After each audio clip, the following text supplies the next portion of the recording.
আজকের পর্বে সবাইকে স্বাগতম। কেমন আছেন সবাই? আজকের পর্বটি মূলত ব্লগারদের জন্য।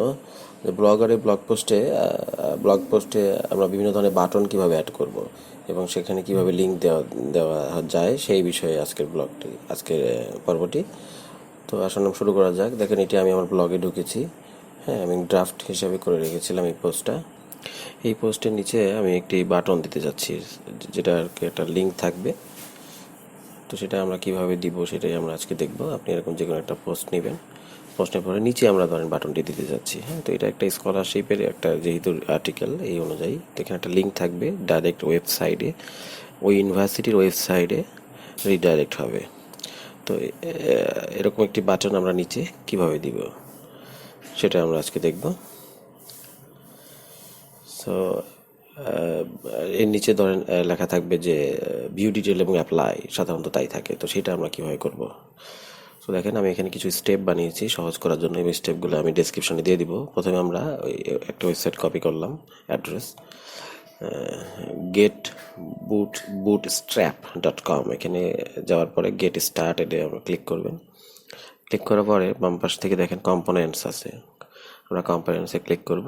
কম্পোনেন্টসে ক্লিক করার পরে বাটনস খুঁজে বের করবেন। এখানে দেখবেন বাটনস আছে, শুধু বাটনস আমরা ক্লিক করার পরে এই যে দেখেন বাটনগুলো চলে আসলো, বিভিন্ন কালারের বাটন। নিচে স্ক্রল করে গেলে আরও বিভিন্ন ধরনের বাটন দেখতে পারবে, বিভিন্ন সাইজের। বড় বাটনও আছে, অনেক লম্বা বড় বাটনও আছে। সো আমরা এখানে একটা স্যাম্পল হিসেবে যে কোনো একটা বাটন নেই। যেমন সাকসেস বাটনটা যদি আমরা চয়েস করি, হ্যাঁ, সাকসেস বাটনটা আমরা চয়েস করলাম। তো এটা আমরা কপি করলাম। কপি করে আমরা আমাদের এই যে ব্লগের যে ভিউটা, এটা আমরা এইচটিএমএল ভিউতে যাব, কম্পোজ ভিউতে না, এইচটিএমএল ভিউতে যে একদম নিচে, যেহেতু আমরা লাস্টে যাচ্ছি, আমরা যে জায়গায় বাটনটি দিতে চাই সেই জায়গায় আসলে এটি পেস্ট করব। সো নিচে দিতে যাচ্ছি আমি আপাতত।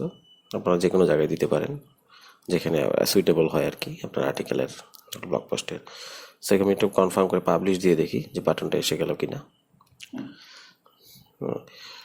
পাবলিশ দিয়ে দেখি, না হলে আসলে একটু বুঝতে অসুবিধা হবে, যেন আমরা পাবলিশই দিয়ে দিলাম। লাইভে দেখবো আমরা এটা। এখানে কম্পোজ ভিউ থেকে দেখি আমরা যে নিচে সাকসেস বাটনটি চলে এসেছে। ঠিক আছে, এখানে কিন্তু ফাঁকা ছিল। এখন এইটার মধ্যে কিন্তু কোনো লিঙ্ক নাই, ওটা চাপ দিলেও কিন্তু কোথাও যাচ্ছে না। সো আমরা এটার মধ্যে লিঙ্কও দিব এবং এটার নামটা চেঞ্জ করবো, সবই শিখবো আজকের ইউটিউব ভিডিওতে।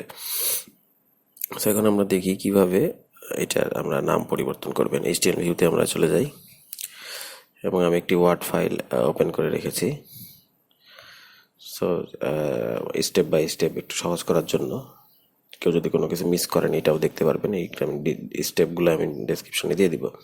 সো দেখেন, স্টেপ 1-এ আমরা কাজটা করে ফেলেছি, কপি করে এনে পেস্ট করে দিয়েছি।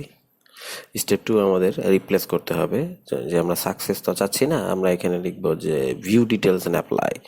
দেখেন, দুই জায়গায় সাকসেস লেখা আছে। এখানে আমরা ভিউ ডিটেলস এবং আপনি আপনার পছন্দ মতো শব্দ লিখে নেবেন যেটা চাচ্ছেন। এটা যেহেতু স্কলারশিপের একটা আর্টিকেল, এই জন্য এখানে ভিউ ডিটেলস এবং অ্যাপ্লাই দুই জায়গায় কিন্তু আমরা কপি পেস্ট করবো, তো দুই জায়গায় চেঞ্জ করবো আর কি। যে দুই জায়গায় সাকসেস লেখা আছে এখানে আমরা চেঞ্জ করে দিলাম। এখন আবার একটু আপগ্রেড দিয়ে দিলাম, এটা সেভ হয়ে যাচ্ছে।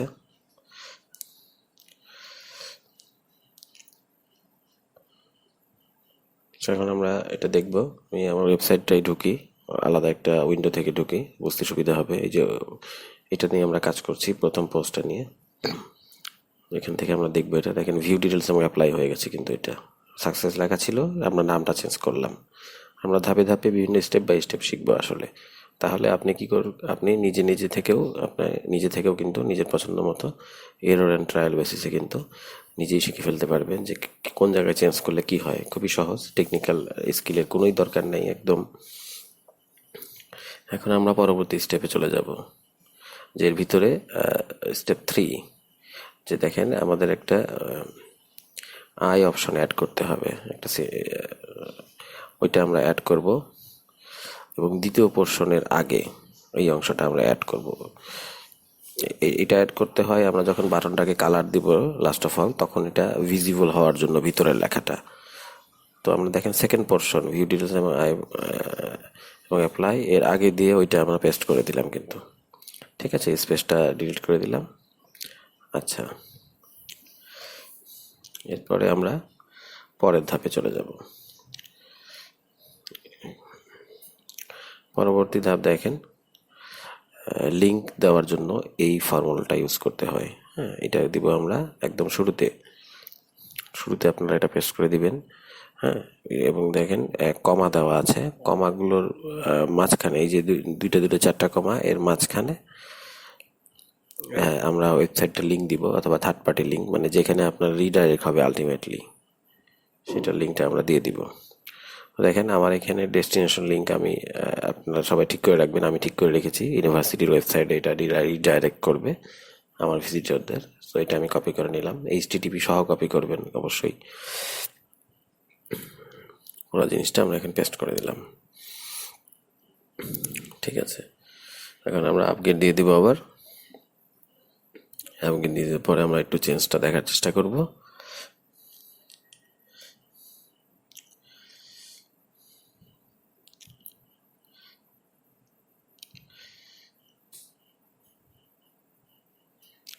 দেখছি যেটা কি ভিউ ডিটেলস অ্যাপ্লাই ক্লিক করলে কিন্তু এটা রিডাইরেক্ট হচ্ছে।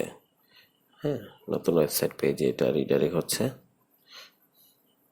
আপনারা এখন উপরে খেয়াল করলে দেখতে পাবেন এটা রিডাইরেক্ট হচ্ছে। ওই যে দেখেন উপরে আপনারা ডান পাশে দেখেন, দেখতে পাচ্ছেন এটা রিডাইরেক্ট হচ্ছে। আচ্ছা, এরপরে আমরা পরবর্তী স্টেপ দেখেন। এখানে আমি মার্ক করে রেখেছি হলুদ অংশটা কিন্তু আমাদের website, third party website link, যেখানে আমি রিডাইরেক্ট হবে। আর দেখেন সবুজই বলতে পারেন কালারটাকে, target is equal to blank. এই অংশ ফর্মুলাটার ফাংশন হচ্ছে রিডাইরেক্ট হওয়ার সময় সেটি যেন নতুন উইন্ডোতে ওপেন হয়, নতুন ট্যাবে ওপেন হবে। হ্যাঁ, না হলে কি হবে, ভিজিটররা কিন্তু আমার ওয়েবসাইট থেকে সরাসরি একদম চলে গেল। সো সেটা না হয়ে ডান পাশে আরেকটি ট্যাব আপনার ওপেন হয়ে যাবে অটোমেটিকলি, অর্থাৎ আমার ওয়েবসাইটটাও থেকে যাবে, যেটা আমরা চাই সবাই ভিজিটররা আমার ওয়েবসাইটে থাকবে, পাশাপাশি নতুন ট্যাবে হচ্ছে রিডাইরেক্ট হবে। এইটুক যদি না দেন তাহলে সরাসরি ওই ওই ওই আপনার ওয়েবসাইটটার উপরেই ওই লিঙ্কে রিডাইরেক্ট হয়ে যাবে, নতুন ট্যাবে আর হবে না। সো এই ফর্মুলাটা আমরা পেস্ট করে দিলাম। এখন আমরা একটু দেখি,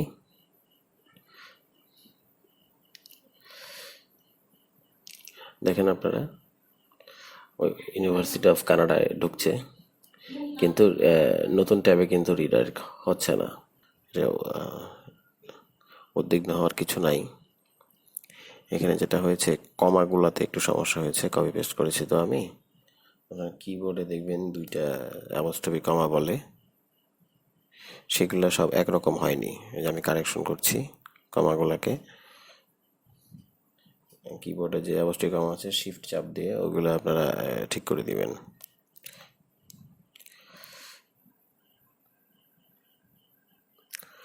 সামনের যে কমা দুইটা, এই কমা দুইটাও কিন্তু একই রকম হয়নি, এই জন্য একটু এরর দেখাচ্ছিল। এই দুই জোড়া কমাও আমি ঠিক করে দিলাম। শিফট চেপে আপনারা অ্যাপোস্ট্রফি কমাগুলো দিয়ে দিবেন এবং আপগ্রেড দিয়ে দিলাম। এখন যদি আমি ক্লিক করি,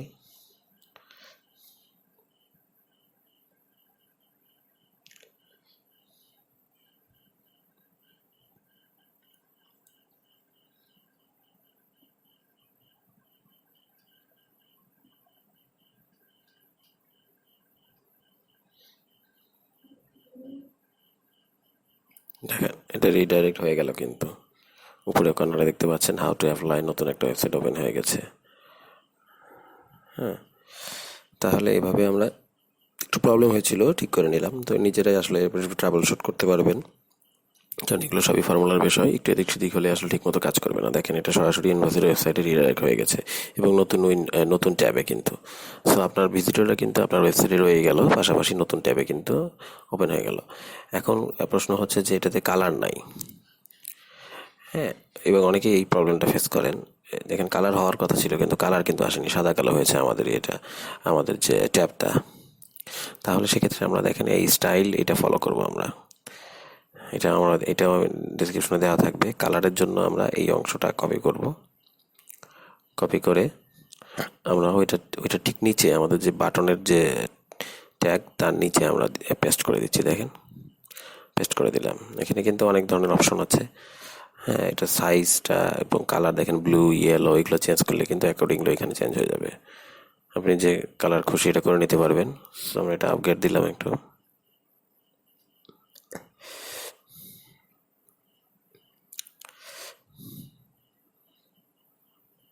আচ্ছা, স্টিল কিন্তু চেঞ্জ হয়নি। ঠিক আছে, তার মানে আমাদের আরেকটু কাজ করতে হবে। এটাকে আমরা বড় করব এবং কালারিংও কিন্তু করব। তাহলে আমরা একটু এডিট করে নিই। আমি কাজের সুবিধার্থে আমার আরেকটা HTML খুলে রেখেছি, যেটাতে আমি কাজটা করেছি আর কি, আপনাদেরকে দেখানোর জন্য। তো আমি সেটার ট্যাগের ফর্মুলার সাথে একটু কম্পেয়ার করব এখন। কম্পেয়ার করে কোন জায়গাটায় মিসম্যাচ আছে সেটা আমরা এডিট করে দিব।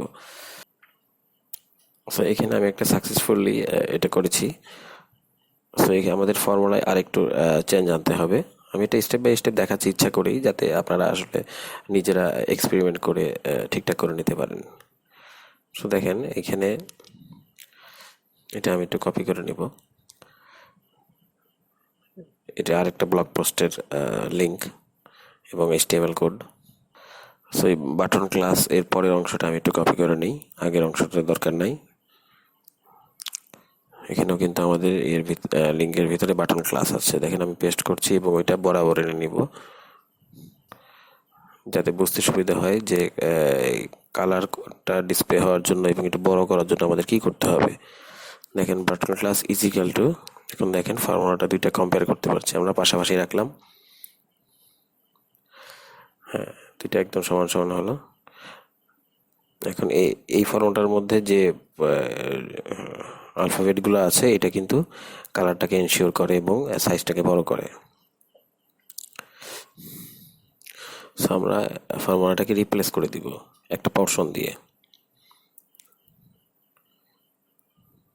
তো এটা আমরা দেখে করবো, দেখেন আমি সিলেক্ট করছি ক্লাস, বাটন ক্লাস ইজিক্যাল টুর পরে আর ভিউ ডিটেলের আগে, অর্থাৎ আমাদের যে লেখা সেইটার আগের অংশটা আমি কপি করলাম, করে এখানে দেখেন বিটিএন স্পেস বিটিএন, শুধু এতটুক, এই ছোট অংশটার পরিবর্তে এই যে বড় অংশটা আমি একটু আগে নিচ থেকে কপি করলাম সেটা রিপ্লেস করে দিব।